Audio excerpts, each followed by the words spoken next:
de este semestre, que es lagunas de estabilización.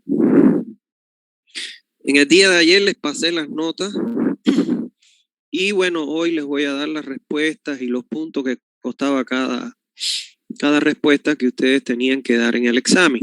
¿Está bien? Entonces eso lo vamos a ver al final. Vamos a ver entonces la unidad 10 acerca de las lagunas de estabilización. El objetivo que tiene esta unidad es de poner a disposición de ustedes un conjunto de conceptos acerca de las lagunas de estabilización. ¿Por qué escogí las lagunas? Bueno, en primer lugar, yo no quiero meterme en temas de otro profesor.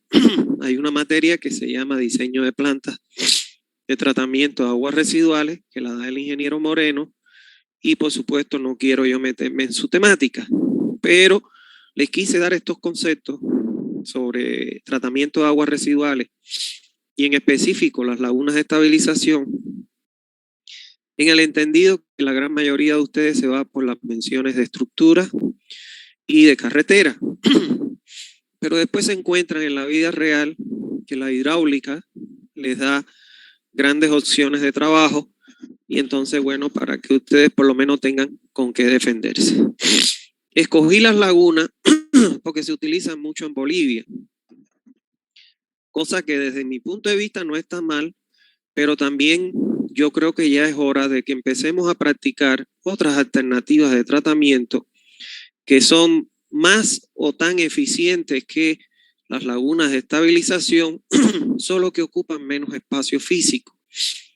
El terreno, la tierra, indudablemente que tiene un valor muy grande desde el punto de vista para social, para alimentación, etcétera, y no podemos darnos el lujo de estar gastando grandes extensiones de terreno en estos tipos de tratamiento. Vamos a ver en el punto 10.1 que se define como lagunas de estabilización. Espérense que están ingresando y me salen esos mensajes que molestan. Bueno, una laguna de estabilización es una estructura muy simple donde ocurre un proceso realmente complejo. Como estructura, como bien dice ahí, consiste en una excavación de poca profundidad, pero que ocupa grandes extensiones de terreno, grandes áreas, donde se colocan dispositivos de entrada y de salida a la laguna. El agua residual es embalsada durante un periodo de tiempo en estos depósitos, pero con flujo continuo. ¿Qué quiere decir? El caudal que ingresa va a ser igual al caudal que sale de la laguna. ¿Está claro? Con un tiempo de retención relativamente largo, o sea, varios días, por lo que se considera un tratamiento extensivo, lo que lo convierte, como bien dice ahí, en un tratamiento extensivo. Si ustedes se recuerdan, cuando vimos las plantas en la clase anterior, los distintos tipos de plantas, hablamos del cieno activado y dijimos que era un tratamiento intensivo, porque el tiempo de retención del agua en el dispositivo de tratamiento duraba horas, entre 2 y 4 horas. Sin embargo, en las lagunas vamos a ver que pueden durar hasta 26 días como mínimo, lo cual evidentemente ocupa mucho más espacio porque tenemos que retenerla muchos más días en el dispositivo. Bueno, las lagunas como sistemas de depuración se utilizan cada día con mayor fuerza, pues en ellas se combina un elevado rendimiento en la depuración biológica y un bajo costo de operación y mantenimiento. Las eficiencias que se alcanzan en las lagunas, sobre todo en las lagunas facultativas, pueden llegar hasta el 98% de remoción de contaminación, lo cual es en extremo elevado. Y lógicamente, como vemos acá, el único mantenimiento que hay que hacerle a esto es rozar este pasto para evitar que crezca y que lógicamente se meta dentro de las lagunas. O sea que es muy simple en mantenimiento. Las lagunas son dispositivos que se utilizan para el tratamiento de todas las aguas residuales, en las que podemos mencionar aguas residuales de los domicilios, de los comercios y de las industrias, por medio de la actuación de algas, hongos y bacterias. Estos son los principales componentes que hacen la remoción de la materia contaminante orgánica que tiene el agua. ¿Está claro? Lo cual permite que en ella se verifiquen todos los tratamientos posibles de las aguas residuales en un mismo dispositivo. Aquí vemos una secuencia de imágenes o de fotos, lógicamente. Esto usted no lo puede percibir a simple vista, al mirar a trasluz, tomar una muestra de agua y mirar en un vaso o en un recipiente cristalino transparente y usted no va a poder ver estas bacterias. Estas son un grupo de las bacterias que actúan y trabajan degradando la materia orgánica, o sea, la contaminación que tiene el agua en su interior. Estas bacterias solo son perceptibles a través de un microscopio, porque son muy diminutas, el orden de la micra, que prácticamente no se pueden percibir mediante el ojo humano. ¿Está bien? Entonces aquí podemos ver los diferentes tipos de bacterias, entre muchas más. No vamos a pensar que estas son las únicas, ¿está bien? Pero para que ustedes puedan tener una idea de cómo son las bacterias que se encargan de degradar la materia orgánica contenida en el agua residual. ¿Cómo se clasifican las lagunas de estabilización? Bueno, las lagunas de estabilización podemos decir que se clasifican en tres tipos, y que la clasificación viene dada por el tipo de tratamiento, la forma en que se da el tratamiento biológico en su interior. De manera general, las lagunas se pueden clasificar en lagunas aerobias, lagunas facultativas y lagunas anaerobias. ¿Está bien? Ahora bien, vamos a ver cada una de ellas. Las lagunas aerobias son depósitos que tienen poca profundidad, entre 1 metro y 1,20 m, donde existe intercambio entre bacterias y algas que permiten la estabilización de la materia orgánica. O sea que en una laguna aerobia actúan las bacterias y las algas.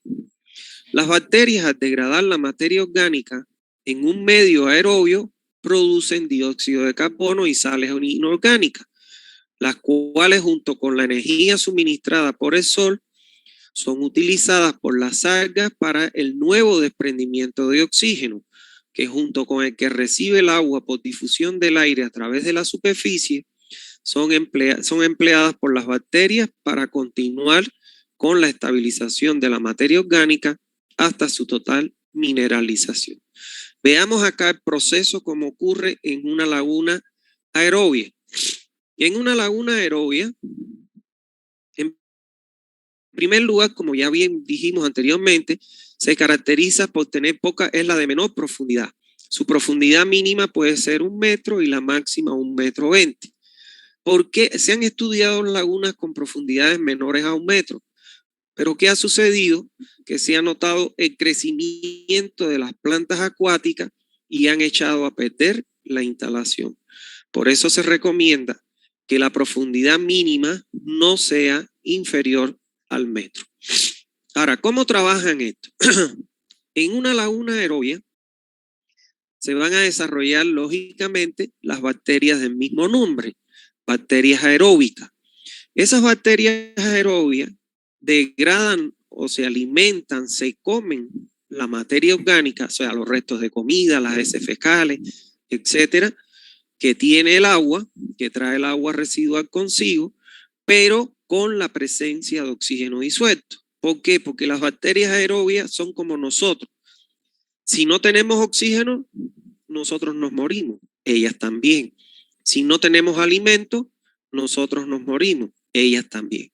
Entonces, para poder ella degradar esa materia orgánica, tiene que tener el agua una cierta concentración de oxígeno disuelto.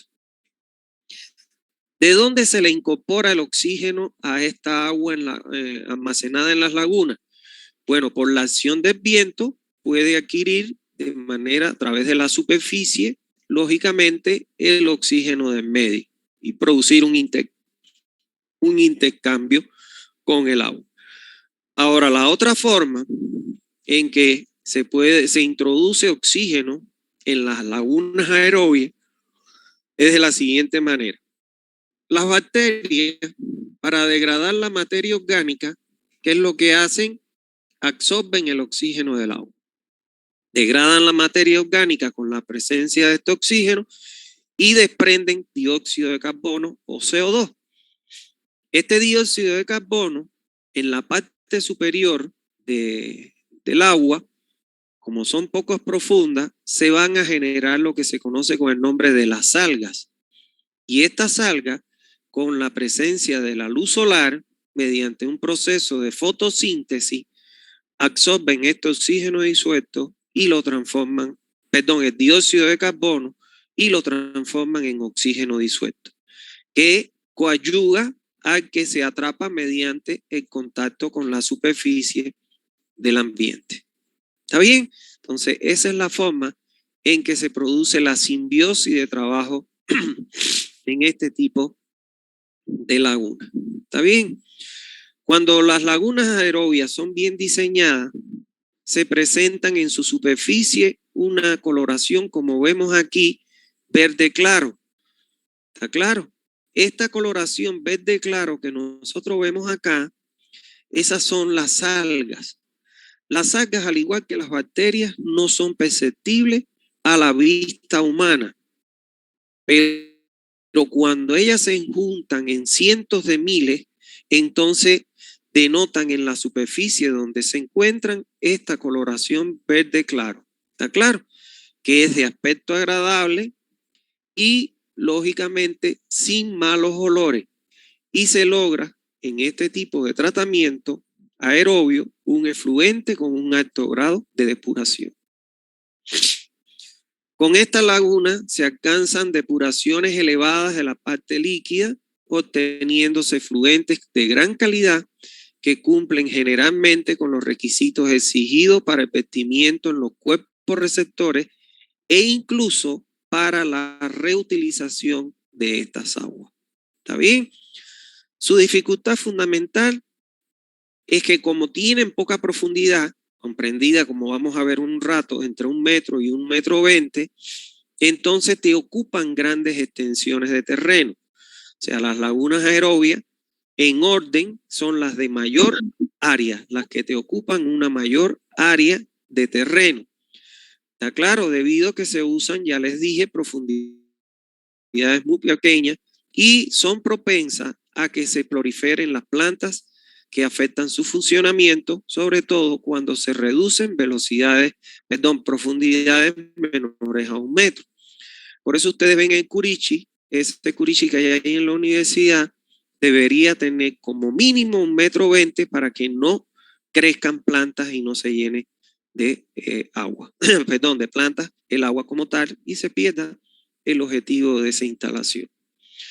Cuando este tipo de lagunas, que generalmente se colocan al final del tratamiento, después de las lagunas facultativas, se les conoce como lagunas de maduración, lagunas de acabado o lagunas de pulimento. O sea, cuando usted escuche hablar de laguna de maduración o de lagunas de acabado o lagunas de pulimento, están refiriéndose siempre a lagunas aeróbicas. ¿Está bien? Bueno, las cargas orgánicas, los tiempos de retención y las profundidades que se recomiendan para el diseño de este tipo de lagunas son estas que están aquí en color rojo, o sea, sombreadas en color rojo. Para lagunas aerobias, la DBO que debe ingresar con el afluente a la laguna tiene que ser menor a 300 miligramos por litro. ¿Qué significa? Que si yo tengo un agua que tiene una DBO mayor o igual a 300 miligramos por litro, no la puedo incorporar a una laguna aerobia. Su tiempo de retención oscila entre los 7 y los 30 días. Su carga superficial, que si ustedes se recuerdan, esta es la intensidad de carga orgánica de la cual hablamos en los conceptos anteriores, que vimos en clases anteriores, es entre 80 y 120 kilogramos de DBO por hectáreas y por día. La profundidad, perdón, la profundidad que deben tener estas lagunas oscila entre 1 y 1,20 metros de profundidad. Y la eficiencia que se alcanza en la remoción de la DBO5, recuérdense que es el parámetro que me caracteriza el grado de contaminación que tiene el agua, o sea, la materia orgánica biodegradable, es de el 80 hasta un 95% de eficiencia en remoción de DBO. ¿Está bien? Bueno, vamos a ver ahora el segundo tipo de laguna que nosotros podemos encontrar. Y son las lagunas facultativas. Las lagunas facultativas son depósitos de mediana profundidad. O sea, son más profundos que las lagunas aerobias. O sea, son lagunas más profundas que las lagunas aerobias, capaces de estabilizar el líquido residual afluente, produciendo un efluente con bajo contenido de DBO y microorganismos. O sea que son lagunas muy eficientes en la remoción de DBO y, lógicamente, sobre todo de microorganismos patógenos. En las lagunas se pueden distinguir tres formas y se las voy a explicar aquí en el gráfico. Perdón.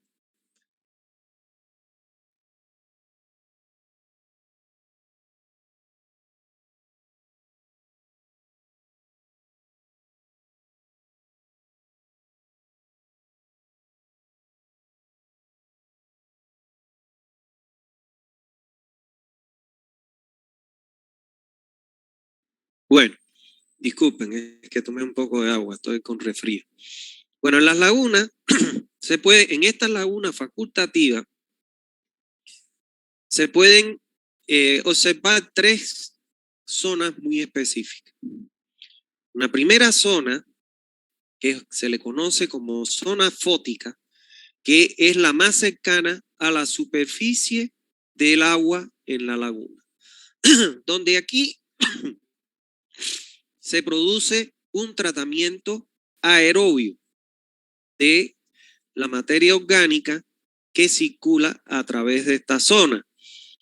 Y de igual forma que como ocurre en las lagunas aerobias que les acabo de explicar. Ahora, existe otra zona que es la zona más cercana al fondo, que es la zona anaerobia. En esta zona, como esta laguna, vamos a ver que tienen profundidades entre 1,5, entre 1,20 a 1,5 metros, o sea, son más profundas que la aeróbica. En la parte más cercana al fondo se produce un medio anaerobio, donde aquí todo el material biodegradable que se asienta al fondo de la laguna es degradado de manera anaerobia, o sea, por bacterias que no pueden tener oxígeno disuelto para degradar la materia. Y existe una tercera zona, que es una zona intermedia, que se le conoce como zona heterótrofa o facultativa, donde aquí en esta zona se desarrollan bacterias de tipo facultativas, así se le llama, bacterias facultativas, que tienen la doble facultad o la facultad de poder, cuando se acercan a la zona aerobia, de degradar la materia orgánica absorbiendo oxígeno.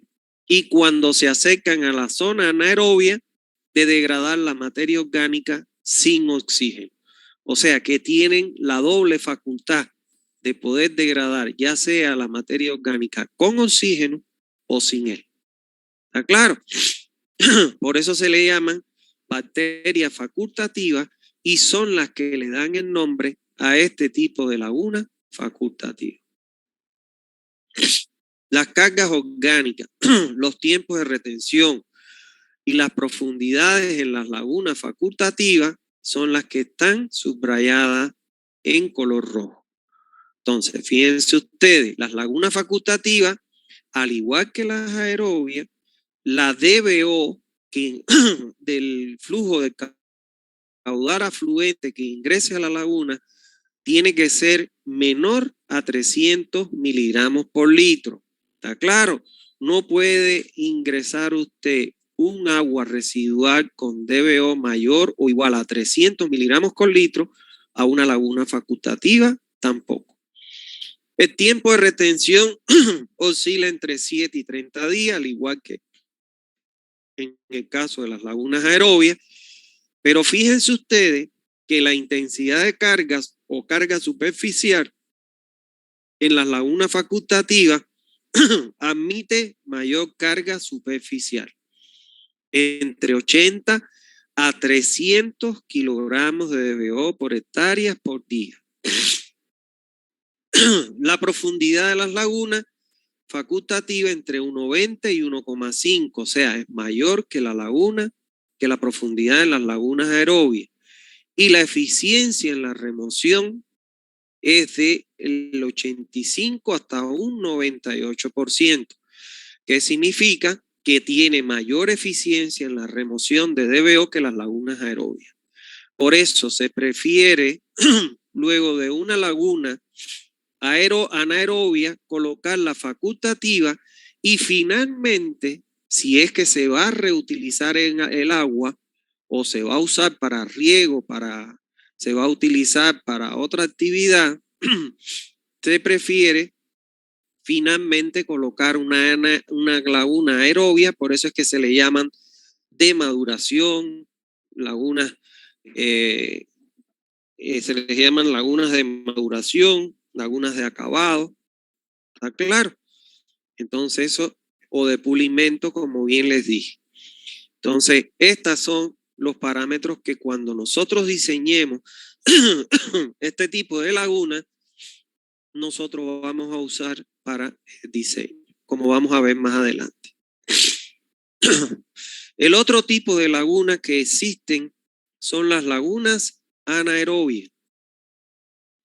Las lagunas anaerobias son aquellas donde se recomienda su construcción cuando los valores de cargas orgánicas son muy grandes, o sea, mayores o iguales a 300 kilogramos de DBO por hectárea por día, o donde las aguas tengan una DBO afluente mayor o igual a 300 miligramos por litro. ¿Está bien? Generalmente es muy difícil encontrar un agua con una DBO menor a 300 miligramos por litro y por ende prácticamente casi siempre todos los tratamientos comienzan por lagunas anaerobias, seguidos de lagunas facultativas y finalmente si es que vamos a reutilizar el agua se colocan las aerobias como lagunas de pulimento o de maduración. ¿Está bien? Estas cargas grandes exceden la capacidad de producción de oxígeno de las algas, lo cual hace que la laguna se convierta en anaerobia. ¿Está claro? Bueno, este tipo de lagunas son estanques donde se crean intencionalmente las condiciones anaerobias, tomándose en cuenta los siguientes factores. Primero, se le da una profundidad que puede llegar a oscilar entre 1,5 y 4 metros, lo cual el oxígeno que puede atrapar el aire en la superficie no va a llegar en toda su vertical. ¿Por qué? Porque va a desaparecer en las pocas profundidades. En segundo lugar, como yo reduzco el área, porque al aumentar yo mi profundidad, yo voy a reducir mi área. Al reducir el área, estoy reduciendo ¿qué cosa? La capacidad de absorción de oxígeno de la laguna, lo cual coadyuva a que se convierta en una laguna anaerobia. Y además yo le someto a esta laguna a un exceso de carga orgánica, o sea, supero la capacidad de carga orgánica a la cantidad de oxígeno, lo cual la transformo de igual manera en una laguna anaerobia. Los resultados de estas lagunas han sido muy satisfactorios como sistemas de pretratamiento, lográndose remociones de DBO mayores a un 60% en tiempos de retención muy cortos, alrededor de los 10 días, que es lo que se considera el tiempo óptimo de retención de las aguas en este tipo de laguna anaerobia. El tratamiento de las lagunas anaerobias se debe a dos procesos fundamentales. Un primer proceso que se conoce como el proceso de sedimentación y flotación, ya que las partículas que ingresan con el afluente, las más pesadas, van a ¿dónde? A sedimentar al fondo. Y las menos densas o menos pesadas, con menos densidad, van a ir a parar a la superficie, con lo que se logra la flotación y la sedimentación de las más pesadas. ¿Está bien? Eso es importante que se tenga en cuenta. Ahora, el otro proceso es la digestión, donde los lodos que se acumulan, sobre todo en el fondo de la laguna, son digeridos por las bacterias. ¿Qué tipo de bacterias? Anaerobias. Así que, o sea, que no necesitan oxígeno para degradar la materia orgánica, y esta materia orgánica biodegradable se va a descomponer progresivamente en carbohidratos, proteínas, grasas, gases, ácidos grasos y alcoholes, entre otros. ¿Está bien? Ese es el proceso que ocurre, o la simbiosis del proceso que tiene lugar en el interior del tratamiento de la laguna. Las cargas orgánicas, los tiempos de retención y las profundidades recomendadas para este tipo de laguna son las que se ven aquí sombreadas en color rojo. Para las lagunas anaerobias, la DBO, a diferencia de las anteriores, tiene que ser mayor o igual a 300 miligramos por litro. Si yo tuviera un agua residual y me diera una DBO menor a 300 miligramos por litro, entonces yo entraría directamente en las lagunas facultativas. Si es que voy a reutilizar el agua, la sigo, o sea, prosigo a la laguna facultativa, a las lagunas aerobias. Ahora, si en caso de que mi DBO del agua fluente fuera mayor o igual a 300 miligramos por litro, comienzo diseñando tantas lagunas anaerobias sean necesarias para lograr que el efluente que salga de la última tenga una DBO menor a 300 miligramos por litro e introducirla en la laguna facultativa. Y finalmente, cuando ya yo logre con un sistema de laguna facultativa que la DBO sea menor a los 80, la puedo colocar entonces en una laguna aerobia para lograr ¿qué cosa? La maduración o el pulimento de esa agua para su reutilización. ¿Cuáles son los factores? ¿Cuáles son los factores que influyen en el proceso depurador de las lagunas? El primer factor que influye en el proceso depurador es la luz solar. ¿Por qué? Porque la luz solar me aumenta el tamaño y el número de las algas presentes en las aguas residuales. Recuérdense ustedes que las algas son las que mediante la simbiosis de la combinación del dióxido de carbono con la luz solar, entonces mediante ese proceso de fotosíntesis me transforman el dióxido de carbono en oxígeno disuelto. Y por otro lado, la luz solar aumenta la producción de oxígeno por parte de las algas, ya que mientras mayor sea la luz solar, la incidencia de la luz solar, mayor cantidad de oxígeno disuelto me van a producir mis algas. El otro factor es la temperatura. ¿Cómo influye la temperatura? Bueno, en primer lugar, la temperatura incrementa o aumenta el crecimiento de las algas. ¿Qué significa eso? Que mientras mayor sea mi temperatura, más se van a acrecentar el crecimiento de mis algas. Aumenta la supervivencia y desarrollo de los microorganismos. Recuérdense ustedes que el análisis de la DBO se hace para una temperatura de 20 grados centígrados, que es la temperatura óptima de trabajo de los microorganismos. Lógicamente, las bacterias, mientras menos sea la temperatura, pues menos desarrollo y menos supervivencia ellas tienen. Y por último, la temperatura aumenta el crecimiento de la tasa de digestión de los lodos, o sea, por parte de los microorganismos encargados de realizar esta tarea. O sea, que tiene un efecto, al igual que la luz solar, positivo en el proceso depurador de las lagunas.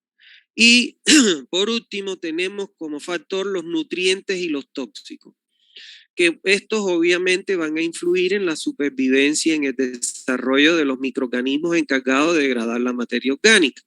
Los nutrientes, pues lo que hacen es que aumentan el crecimiento de los microorganismos. Y los tóxicos, por el contrario, eliminan a los microorganismos encargados de degradar la materia orgánica. Entonces, de esa manera, ya conocemos los factores que influyen en el proceso depurador de las lagunas. ¿Cuál es el objetivo que se cumple con la construcción y la correcta operación de un sistema de laguna?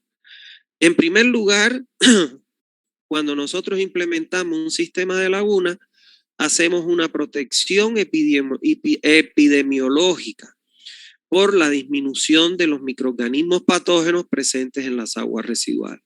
Desde el momento en que elimino la contaminación y los microorganismos patógenos, entonces yo estoy realizando una protección epidemiológica. En segundo lugar, también efectúo una protección ecológica, ya que en la medida que yo disminuya la DBO, que es la carga orgánica de las aguas residuales, lógicamente el grado de contaminación que tienen las aguas, voy a lograr con ello un elevado nivel de oxígeno disuelto en los cuerpos receptores, evitando de que estos se vean comprometidos. ¿Por qué? Porque si yo vierto las aguas residuales a un cuerpo receptor, el oxígeno disuelto que tiene ese cuerpo receptor va a ser absorbido por las bacterias que se van a desarrollar en medio aerobio para degradar esa materia orgánica. Y ellas, al robar el oxígeno del medio, entonces se ven afectados ahí la vida acuática, sobre todo los peces que salen a la superficie boqueando, buscando el oxígeno, pero además termina con la mortandad de los peces, que es lo que ocurre aquí en Santa Cruz año tras año, cuando empiezan los procesos de producción de las industrias. Bueno, por otro lado, la construcción y correcta explotación de una laguna me permite la reutilización directa del agua residual tratada en la agricultura, aspecto que cada día adquiere mayor importancia en el ámbito mundial. Hoy en día, señores, cuando uno va a proponer el diseño de una planta, uno tiene que, en este caso, bueno, pues tratar de aprovechar las ventajas que ello ofrece. ¿Cuáles son? En los tratamientos anaerobios cerrados, el uso del metano para reutilizarla en la misma industria. Y en el caso de las aguas, para reutilizarlas, por ejemplo, como bien dice ahí, de manera directa en la agricultura, para el riego. Y en los sólidos que se extraen de los lechos de secado se utilizan como abono orgánico foliar. Y por último, también el objetivo que cumple con la correcta operación de las lagunas es que me permitirá la reutilización directa del agua residual tratada en la piscicultura.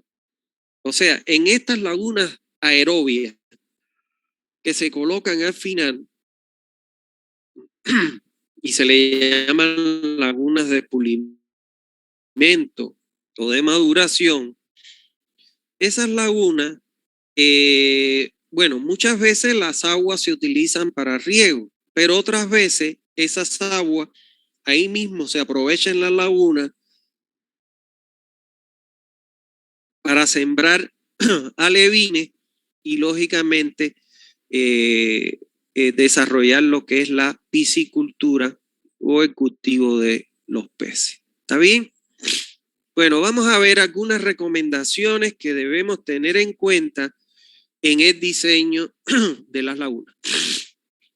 En primer lugar, se deben utilizar los valores que se presentan en las tablas de recomendaciones para el diseño de las lagunas. O sea, la tabla que vimos donde está tipo de laguna, tiempo de retención, profundidades, carga orgánica, eficiencia, etc. Segundo, utilizar en el sistema de laguna siempre tiempos de retenciones mayor a 26 días. Pues se ha comprobado que los coliformes fecales no viven más de 26 días fuera del cuerpo de sangre caliente. ¿Cuáles son los coliformes fecales? Son aquellos coliformes conjuntamente con las Escherichia coli que desatan las enfermedades de origen hídrico cuando se contaminan con las aguas potables, trayendo como consecuencia inclusive hasta cáncer, o sea, la fiebre tifoidea, paratifoidea, disentería, mebiasis, la giardia, etcétera. Entonces, lógicamente que se recomienda siempre de que estas lagunas, aun cuando estén conformadas por un sistema que tenga lagunas anaerobias, facultativas y de maduración, la suma del tiempo de retención de cada una de ellas es la que tiene que dar mayor a 26 días. No es que cada una va a tener 26 días, no. La suma, el total de la suma de los tiempos de retención en cada uno de ellos debe dar mayor a 26 días. ¿Por qué 26 días? Todos los coliformes fecales y los Escherichia coli que expulsan todos los cuerpos de sangre caliente en sus heces fecales, incluidos nosotros los seres humanos, ellos pueden vivir fuera del cuerpo de sangre caliente hasta 26 días. Si usted diseña un sistema cuyo tiempo de retención sea mayor o igual a 26 días, entonces usted va a garantizar que los coliformes y los Escherichia coli que ingresen con el afluente al sistema de tratamiento, cuando ya salgan al cabo de los 26 días en el efluente, ya no van a existir. ¿Está claro? Es por eso que se hace. En aquellos casos en que se construye una planta de tratamiento con combinación de lagunas anaerobias, lagunas facultativas o aerobias, se recomienda que el tiempo de retención total del sistema sea mayor o igual a los 26 días. No es que cada laguna le voy a dar un tiempo mayor a 26. No.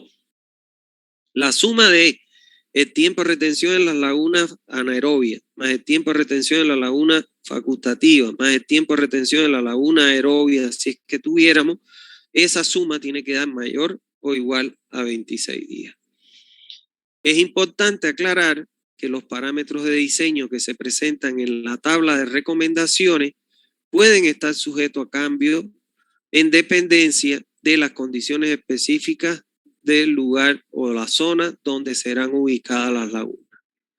O sea, ¿qué significa? Estos valores que están aquí pueden estar sujetos a cambio. ¿Por qué? Porque esos valores dependen de la altitud sobre el nivel medio del mar. Por ejemplo, estos valores se pueden utilizar en Santa Cruz.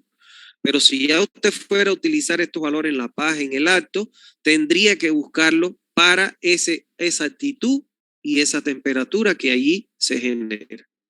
¿Está bien? Bueno, vamos a ver, hablar acerca de la forma de las lagunas. O sea, ¿qué formas se recomiendan deben tener las lagunas en planta?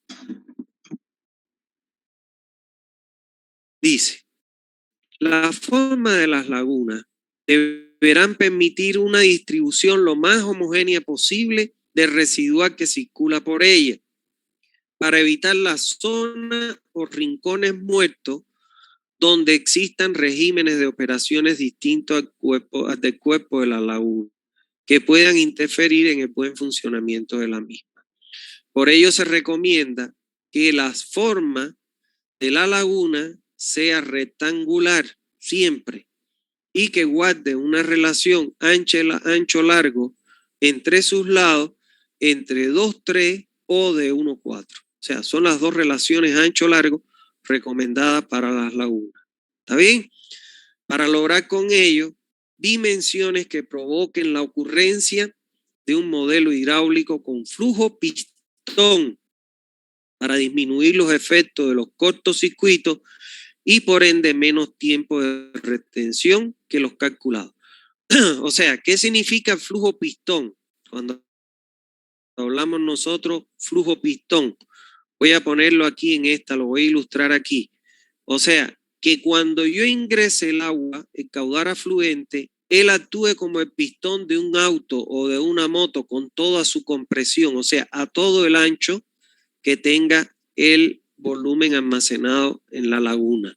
¿Para qué? Para que evitar que se produzcan cortocircuitos.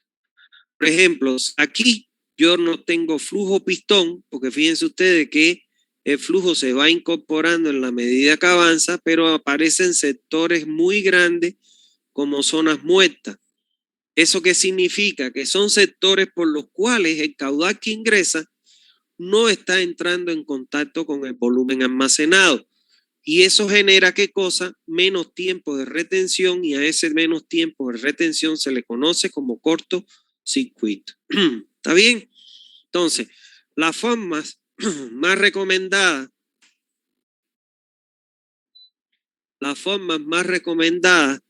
de las lagunas, como les decía, es que tienen que ser rectangulares con una relación 2 unidades de ancho a 3 de largo y 1 unidad de ancho por 4 de largo. La de 2 unidades de ancho por 3 de largo se utiliza generalmente cuando existe poca área donde se va a ubicar la laguna. Ahora, cuando hay área suficiente, se recomienda y se prefiere que tenga una relación ancho-largo 1:4. ¿Por qué? Porque esto va a permitir que el flujo se recupere y que entre en contacto con todo el volumen, evitando lo que se conoce como el cortocircuito. Adicionalmente a la forma de las lagunas, para lograr el flujo pistón, se recomienda que se coloquen 2 entradas al menos y 2 salidas como mínimo. O sea, entradas y salidas múltiples. 2 entradas y 2 salidas.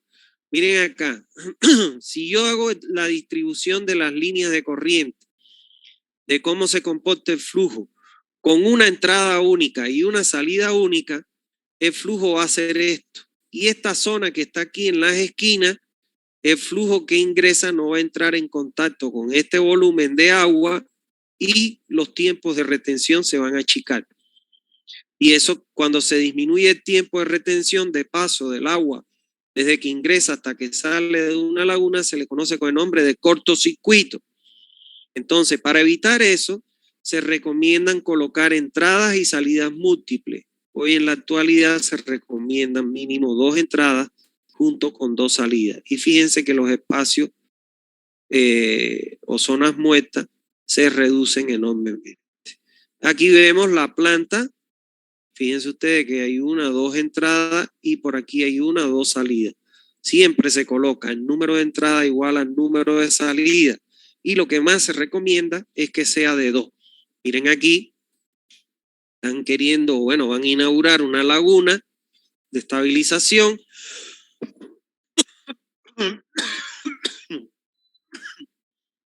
Y como ustedes pueden ver, aquí tenemos 2 entradas, ¿ven?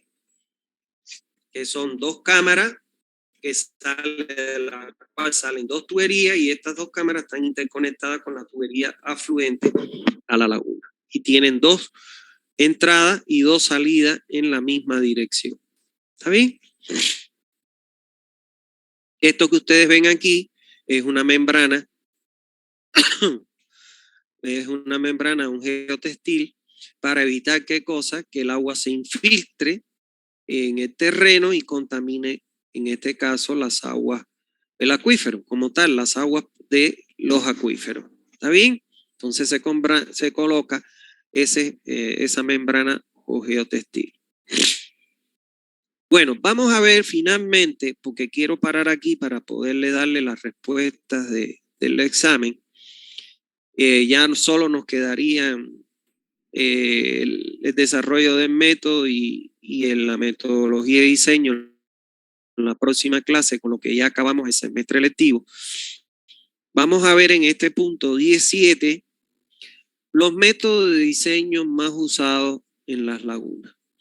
Bueno, los modelos matemáticos más utilizados, podemos decir que si usted entra en el internet, como yo digo en San Google, usted se va a dar cuenta de que hay un sinnúmero de modelos matemáticos para simular el comportamiento de las lagunas. Cada autor o conjunto de autores, pues lógicamente finalizaron su trabajo de investigación creando un nuevo método, para ellos el método que mejor funciona. Yo les voy a mencionar solo 2 en el caso de lagunas aerobias y facultativas y solo 3 en el caso de lagunas anaerobias. Lo primero que le quiero resaltar es que los métodos a través de los cuales nosotros diseñamos lagunas aerobias o facultativas son los mismos. O sea, no hay un método para diseñar lagunas aerobias y un método para diseñar lagunas facultativas, sino que esos métodos me permiten diseñar ya sean lagunas facultativas o lagunas aerobias. En este caso, el método que más se utiliza por los profesionales a nivel internacional, y creo que este se lo da a su profesor, el ingeniero Moreno, yo no lo quise dar porque lógicamente no quiero meterme en su materia, como ya les dije al inicio de la clase. El método que más se utiliza, ¿por qué es el que más se utiliza? Porque es el que tiene mayor número de variables que realmente son las variables que influyen en el comportamiento de este tipo de laguna. Son el método racional basado en la cinética del proceso desarrollado por Marais y Chao. O sea, este es el método que más utilizan los proyectistas para calcular lagunas aeróbicas o facultativas. Ahora, yo les voy a enseñar el método más simple, que no por ser simple no deja de ser efectivo, que es el método de diseño empírico por carga superficial desarrollado por Town y Davis. Este rojo es que yo les voy a enseñar en clase, porque este se los da su profesor en la materia que le corresponde al tratamiento de las aguas residuales.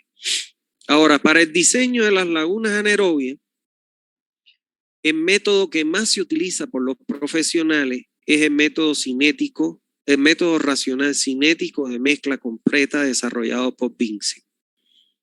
Al igual que el de Marais y Chao, es un método en el cual intervienen las variables que realmente hacen que este sistema sea efectivo. El que yo les voy a enseñar en clase es el diseño empírico por carga superficial desarrollado por Town y Davis. Y además existe el método de la tasa de aplicación volumétrica, donde en vez de estar en función del área, está en función del volumen. Pero yo les voy a enseñar diseño empírico por carga superficial. ¿Está bien? Entonces ya a partir de la próxima clase vamos a ver cómo se define este método empírico por carga superficial, que si ustedes se fijan, fueron desarrollados por Town y Davis, tanto para lagunas aerobias como facultativas y anaerobias. ¿Está bien? Entonces, hasta aquí vamos a dejar la clase. Ya en la clase que viene vamos a ver el desarrollo del método, las fórmulas que se utilizan y la metodología para diseñar un sistema de lagunas de estabilización. Y con eso concluimos la parte lectiva de nuestra materia. Bien. Entonces, vamos a, ante todo, primero que si ustedes tienen alguna duda y me quieren consultar, bueno, pues se la estoy dispuesto a responderse. Dudas que puedan tener. De si pueden ser cuadradas, circulares, rectangulares, mencionó. Pero esa sería de si se viera de la superficie, digamos, ¿no? Y mi duda era que si siempre tienen que tener esa inclinación en los costados. El talud. ¿Y eso debido a qué? Ya. Le explico. Se han estudiado diferentes tipos de formas y la bibliografía las recoge. Ustedes pueden estudiar en el internet estos tipos de formas de las lagunas. Se han estudiado, como bien tú decías, formas cuadradas, se han estudiado formas circulares, se han estudiado lagunas de formas irregulares y lógicamente que las que mejores comportamientos han tenido en eficiencia y funcionamiento son las rectangulares. Por eso es que se recomienda que siempre las lagunas sean rectangulares, con relaciones entre 2-3 de ancho largo, 2-3 o de 1-3. Claro, dependiendo de la disponibilidad de espacio. Entonces, en ese sentido, las lagunas siempre deben ser rectangulares. Es lo que recomienda toda la bibliografía especializada y con esas relaciones específicas. Ahora bien, con lo que tú me dices con respecto al talud, las lagunas, como bien ya le expliqué ahí en la definición, dice que son excavaciones en el terreno natural. Entonces, ustedes saben que todo tipo de terreno tiene un ángulo de reposo del material. ¿Qué significa eso? Que yo siempre voy a tener que darle el talud que le corresponde al tipo de material donde voy a hacer la excavación de la laguna. ¿Por qué? Porque si yo lo pongo vertical y hago la excavación, puede ser que el material no resista que sea vertical como son las rocas y entonces se va a deslizar a buscar ese talud natural. Entonces, por eso se prefiere siempre que las lagunas tengan un talud que oscilen entre 1 a 1,5 a 2,5. Es lo que normalmente se utiliza, ¿no? Pero está en función, ese talud está en función de material del terreno donde voy a excavar la laguna. Entonces, por eso, en el ancho superficial va a ser mayor que el ancho de la base, porque ahí está la influencia del talud de los laterales de las lagunas, porque estas lagunas no se hacen revestimientos de hormigón. Si fuéramos a hacer muros de hormigón, las haríamos verticales. Pero como nosotros aprovechamos el terreno natural y su talud para evitar el deslizamiento, entonces por eso es que tienen esa forma trapecial. Siempre van a tener esa forma trapecial donde el talud está en función, como ya les decía, del material. Ahora, antiguamente se recomendaba que se impermeabilizaran con unas capas de 15 centímetros de espesor de arcilla, compactada con el 90% humedad, con los equipos adecuados de compactación, etcétera, y esa capa de 15% de arcilla, 15 centímetros de altura de arcilla, era la que actuaba como capa impermeabilizante. Hoy en día, por el problema ambiental, la protección de los acuíferos, del terreno, etcétera, sobre todo aquí en Santa Cruz, en Bolivia, está prohibido construir lagunas sin hacerle una protección con una geomembrana, colocarle una geomembrana como protección para evitar de que en este caso, bueno, pues lógicamente las aguas que son aguas residuales en proceso de tratamiento se infiltren en el terreno, contaminándome el terreno y peor aún los acuíferos. No sé si me entendiste, Marisol. Sí, perfecto, ingeniero. Ya. Ahora, en cuanto a las entradas, usted recomendaba que como mínimo sean 2. Y mi duda es si existe un límite en cuanto a lo máximo, digamos. O sea, ¿hasta cuántas entradas puedo Lo- poner? Porque si pongo más, creo que sería mejor, digamos. claro, si vas a poner más de 2 entradas, yo te recomiendo que ingreses con un tubo transversal perforado, pero en realidad lo que nosotros no podemos hacer es romper el encanto que tienen y las ventajas que tienen estas lagunas. Y eso es economía. Entonces, mientras más entradas yo le ponga, más cámaras las cámaras son de hormigón armado, voy a tener en las entradas y en la salida y ya voy a encarecer el sistema. En estudios que se han hecho a nivel mundial, lógicamente se ha demostrado que con 2 entradas y 2 salidas ubicadas en la misma dirección, el funcionamiento de ella es adecuado. No sé si eso te satisface, Marisol. No te recomiendo Sí, más de 2 entradas sí, y 2 ingeniero. salidas. Está Ya. bien. Y tenía una última duda en cuanto a los medios de tratamiento de agua residual. Usted mencionaba solamente dos, que era tratamiento individual y colectivos.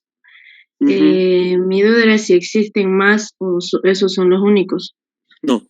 Lo que pasa es que los tratamientos pueden ser, la forma en que tú puedes tratar las aguas son de 2 maneras. Una, individualmente en cada domicilio, en cada industria, en cada comercio, en cada institución, o de manera colectiva a través de su recolección en una red de alcantarillado y llevarla a una planta de tratamiento centralizada. Esas son las 2 formas, no hay más. ¿Ya, Marisol? Sí, gracias. Bueno, vamos a ver algunas preguntas que hay en el chat. Ya, después. A ver, dice, no me quedó muy clara la diferencia entre las lagunas aerobias, facultativas y anaerobias. Son claritas las diferencias. En las aerobias se producen bacterias que degradan la materia orgánica con la presencia de oxígeno. Esa es una. En las anaerobias se producen bacterias que degradan la materia orgánica sin oxígeno disuelto del agua, sin presencia de oxígeno. Y en la facultativa se produce la degradación de la materia orgánica con la presencia de oxígeno, sin la presencia de oxígeno, o sea, por bacterias aerobias, por bacterias anaerobias y además por bacterias facultativas que pueden degradar la materia orgánica en las 2 condiciones, de forma anaerobia o de forma aeróbica. Otra diferencia es la profundidad. O sea, las lagunas aerobias son las de menor profundidad, comprendida entre 1 y 1,20 metros. Las lagunas facultativas tienen una profundidad intermedia entre 1,20 y 1,5 metros. Y las lagunas anaerobias tienen una profundidad mayor, son las de mayor profundidad, comprendida entre 1,5 y 1,4 y 4 metros, perdón, y 4 metros. Esas son las grandes diferencias. La otra diferencia que existen entre las lagunas aerobias y facultativas con las anaerobias es que su DBO de ingreso, en el caso de las aerobias y facultativas, tiene que ser menor a 300 miligramos por litro, mientras que en las anaerobias te admiten valores mayores o iguales a los 300 miligramos por litro. La otra diferencia que yo pudiera ponerle es la forma de ubicación. O sea, siempre que la DBO sea mayor o igual a 300 miligramos por litro, comienzo por lagunas anaerobias. Cuando logro rebajar por debajo de los 300, coloco laguna facultativa. Y si voy a reutilizar el agua para riego, para la piscicultura, etcétera, finalmente después de las facultativas coloco las lagunas aerobias, que son lagunas de maduración.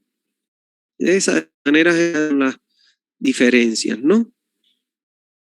Hay algunas de ellas que no están en contacto con el ambiente, no todas están con contacto con el ambiente. Lo que se utiliza hoy en día, a ver, en el mundo entero hay una corriente de protección del medio ambiente y sobre todo de la capa de ozono. Entonces, estos gases que se generan sobre todo en las lagunas anaerobias, que son el gas metano, el anhídrido sulfuroso, etcétera, el amoníaco, etcétera. Estos gases, bueno, pues evidentemente pues se considera que contaminaban el medio ambiente. Y se creó una fuerte corriente a nivel mundial de pagar lo que se conoce con el nombre de bonos de carbono. ¿Qué significa eso? Que aquellas empresas que quemaran esos gases para que no fueran a contaminar el medio ambiente y la capa de ozono, recibían un bono económico. Y empezaron a surgir empresas que le pagaban, por ejemplo, vamos a suponer, Saguapat tiene ese sistema. Yo tengo una empresa que recupera, que cobra bonos de carbono por las soluciones que yo doy. Y entonces voy a Saguapat, que maneja lagunas anaerobias, porque solo en las lagunas anaerobias que ocurre eso, y le digo, mira, yo te voy a pagar un porcentaje de los bonos de carbono, pero tú me vas a dejar que yo queme los gases que se generan en las lagunas anaerobias tuyas. Y le ponen un cobertor y en este caso le ponen, ¿cómo se llama esto? Un quemador para quemar esos gases, y entonces pagan. Hay entidades internacionales protectoras del medio ambiente que pagan bonos de calor, pagan bonos por quemar eso, se llaman bonos de carbono, por quemar esos gases. Y entonces, en ese caso puede ser que tú veas una laguna anaerobia cubierta, pero porque están aplicando ese sistema. Pero siempre están en contacto con el medio ambiente, no tienen que estar tapadas. Diga doctor, si las lagunas son aguas estancadas, ¿por qué son malas las aguas estancadas? Las lagunas no son aguas estancadas. Primera aclaración. ¿Por qué? Porque si tú te fijas en el concepto que yo te di, son lagunas que se retienen un cierto periodo de tiempo donde existe flujo continuo. O sea, el caudal que ingresa es igual al caudal que sale. O sea, constantemente se está moviendo esa agua, lo cual hace que no sea un agua estancada. Totalmente. Como cuando tú la tienes estancada y no tiene movimiento, no tiene salida. Esa es la diferencia. ¿Existe algún tratamiento de agua residual para eliminar los nemantemitos, gusanitos transparentes? No, los nemantemitos no se producen generalmente en las aguas residuales, se producen en las aguas potables. Cuando, por ejemplo, no se cuenta con red mallada o cerrada, sino que son redes ramificadas y donde terminan en un tapón y no hay movimiento, ahí al acumularse los sólidos se forman los gusanitos. Cuando no son purgadas esas aguas, se forman los nemantemitos. La forma de eliminar los gusanos nemantemitos es echándole grandes concentraciones de cloro y sacándolo de las tuberías, los cadáveres que quedan dentro. ¿Está bien? Bueno, a ver, ¿qué más dice por acá? ¿Cuál es la cantidad máxima de DBO5 que soportan los tratamientos intensivos? Cieno activado, zanja activada. Bueno, aquí hay algo que es importante. Los tratamientos intensivos siempre tienen que estar precedidos de tratamientos anaerobios o en su lugar se preceden también muchas veces de sedimentadores. ¿Pero por qué? Porque en los sedimentadores yo retengo gran cantidad de materia orgánica y la llevo a un biodigestor, que es otro tratamiento biológico. Entonces, por ejemplo, yo recién he diseñado una planta para Playa Turquesa que tiene un tratamiento intensivo que es cieno activado. Entonces, ¿en qué consiste esa planta? Bueno, tiene un cribado, una estación elevadora, un cribado grueso, una estación elevadora, un cribado fino de tamizado mediante una zaranda, un desarenado, un desgrasado y pasa por un USB, que es un tratamiento biológico. Y después se incorpora el cieno activado, que a su vez tiene incorporado un sedimentador de placa. Y el agua que va a salir de ahí es un agua, pero con casi para beber otra vez. Y entonces, bueno, eso es importante eso que ustedes tengan presente. Creo que hubo una conferencia que trataba de bacterias modificadas que pueden vivir en climas fríos como en Francia. Sí. Yo no sé si lo comenté aquí, pero creo que lo debo haber comentado. Yo cuando vine a Bolivia, yo di unas 2 conferencias en la NUR, que fue la que me invitó, la Universidad NUR. Después, bueno, me quisieron contratar varias universidades de acá, la UTEXA, la UXA, la propia NUR, la Gabriel, la EMI, y bueno, al final Cuba no me dejó contratarme con las privadas, tuve que hacerlo con la estatal, y me contrató la Universidad Gabriel René Moreno para que yo dictara un curso de tratamiento de aguas residuales, que duró 8 meses, estuve dictando tratamientos de aguas residuales para que ustedes vean que es un mundo el tratamiento de las aguas residuales. De ahí, una vez en una clase, salgo de la clase y me estaba esperando un americano, un ingeniero americano, un biólogo.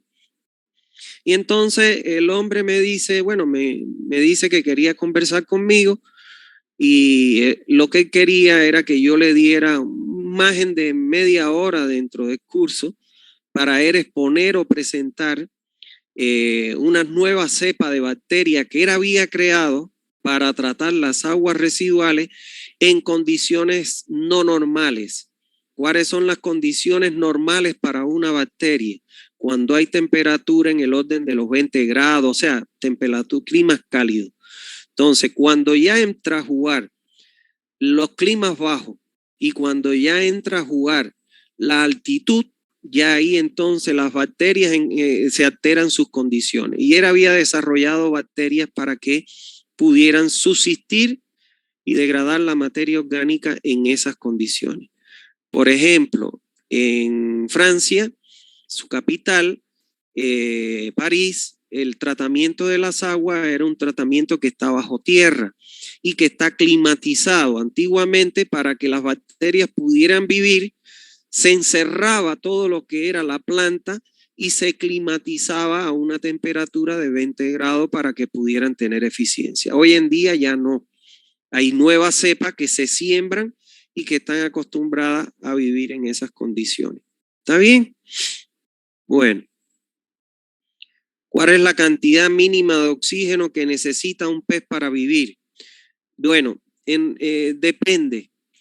Si estamos hablando de pececitas, vamos a llamarle con el término femenino, y esas pececitas están embarazadas, o sea, están para parir, embarazaditas, esas pececitas necesitan hasta 10 miligramos por litro de oxígeno disuelto.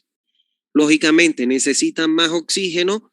¿Por qué? Porque ellas tienen en su interior, lógicamente, nuevas vidas que tiene también que oxigenar. Si la cantidad de oxígeno que necesita un pez mínimamente es entre 4,5 y 5 miligramos por litro de oxígeno disuelto en el agua. Cuando ya nosotros largamos, como ocurre aquí en Santa Cruz, y ustedes seguro han sido testigos de las noticias en la televisión, que las empresas largan aguas contaminadas, crudas, sin tratar a los ríos, entonces se produce lo que es la mortandad de los peces. ¿Por qué se produce la mortandad de los peces? Porque esta materia orgánica que llega al río da lugar a que se formen las bacterias aerobias y ellas roban el oxígeno para poder comerse la materia orgánica. Y entonces le roban el oxígeno al río, al agua que compone el río, y entonces empiezan los peces a boquear en la superficie buscando el oxígeno del medio y después mueren por asfixia. Cuando han hecho los análisis después de la mortandad, han determinado que la concentración de oxígeno disuelto en esa agua donde murieron los peces era de 0 miligramos por litro por la contaminación. Resumiendo, los peces necesitan entre 4,5 y 5 miligramos por litro de oxígeno disuelto para vivir, y si son pececitas que están embarazadas, hasta 10 miligramos por litro. O sea, primero se mueren las pececitas embarazadas y después los peces en que no están en esa condición. Una vez escuché el caso de que en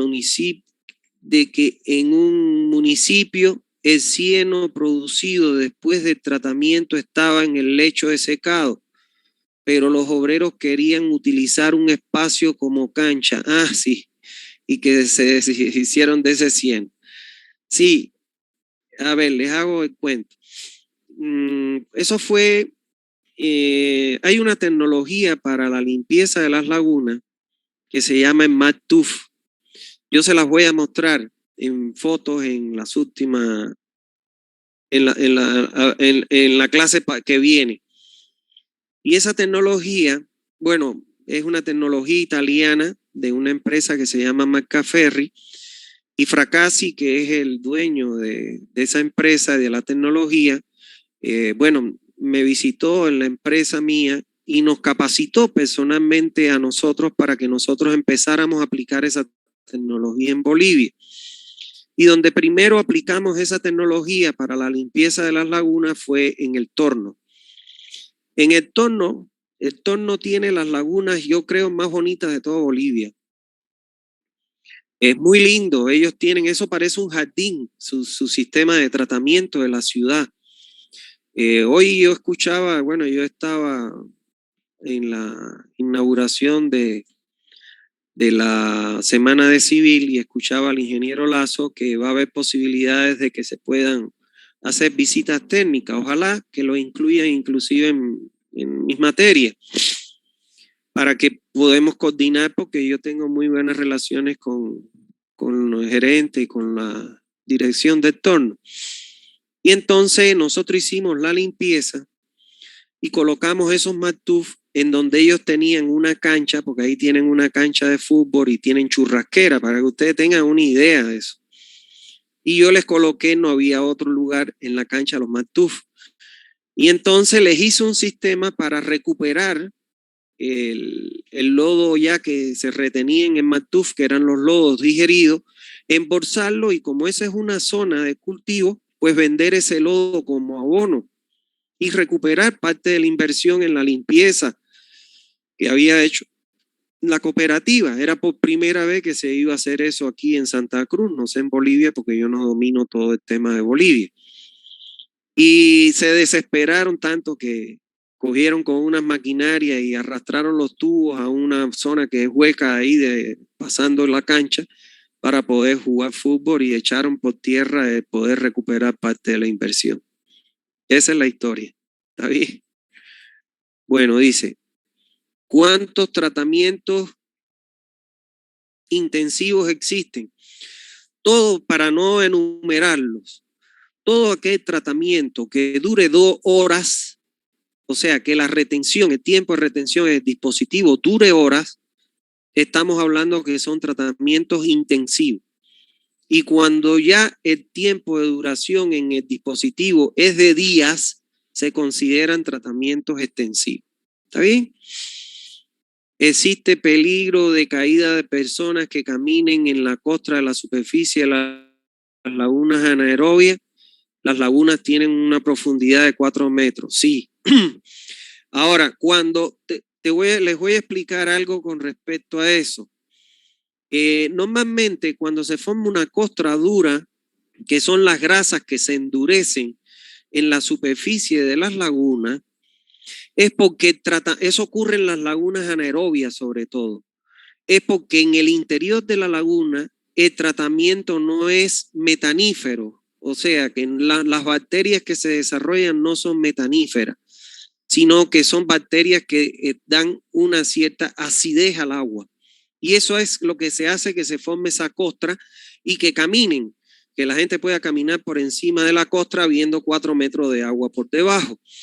Cuando eso ocurre, que esa costra se endura, que usted le quiere introducir, no sé, un fierro o un palo y pum, y rebota porque es una costra dura que puede caminar una persona, entonces eso significa que la laguna no está funcionando bien, sino que tiene una digestión ácida en vez de una digestión metanífera. Entonces lo que hay que hacer es, de las otras lagunas, echar chorros de agua para destruir esa costra y buscar lagunas que estén en fase metanífera, con bacterias metaníferas, y sembrarla para pasar de la digestión ácida a una digestión metanífera. Eso me pasó a mí cuando yo di ese curso de tratamiento de aguas residuales. Llegamos a la laguna de Desaguapac, del Parque Industrial, que coordinamos una visita, y había una bióloga de Desaguapac que me metió ahí a la oficina para mostrarme las bacterias fotos así como las bacterias que le mostré hoy, para mostrarme esas fotos. Y cuando yo me entretuve que salí, la gente estaba caminando por encima de las lagunas anaerobias. Los estudiantes, que entre los estudiantes estaba Yaveta, estaba el ingeniero Moreno, todos los profesores que hay, Odín Chávez, que han sido hasta decanos y eso, ¿no? Eran alumnos míos en esa época. Eso es. Bueno, ¿alguna otra duda que tengan?